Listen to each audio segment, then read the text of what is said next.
avons rappelé le message du professeur hollandais Theo Boer, qui avait soutenu la loi d'euthanasie de son pays avant de changer d'avis en dénonçant à nos côtés ses conséquences dramatiques pour les plus fragiles. Voilà des semaines qu'ils battent le pavé. Les membres de l'association Alliance Vita utilisent la rue pour manifester leur opposition au projet de loi Falorni, dite loi sur l'aide à mourir. 50% des personnes qui souhaiteraient avoir accès aux soins palliatifs aujourd'hui n'y ont pas accès. Donc il faudrait que cette loi décennale des soins palliatifs soit prioritaire par rapport à cette loi sur l'euthanasie qui est un doux euphémisme pour dire effectivement suicide assisté. Autre endroit, autre jour, même combat.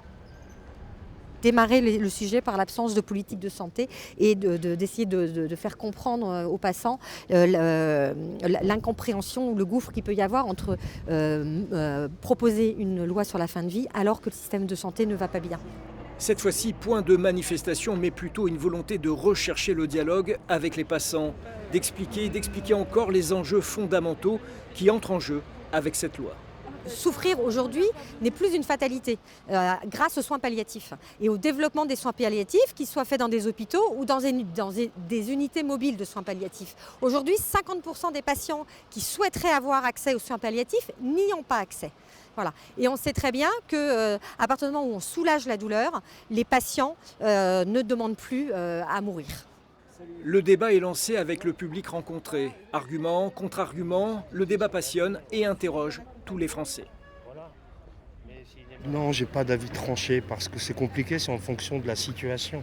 En ce qui concerne l'euthanasie, donc encadrement bien ficelé par les médecins. Nous sommes à l'hôtel de ville de Metz où une conférence sur le suicide assisté bat son plein.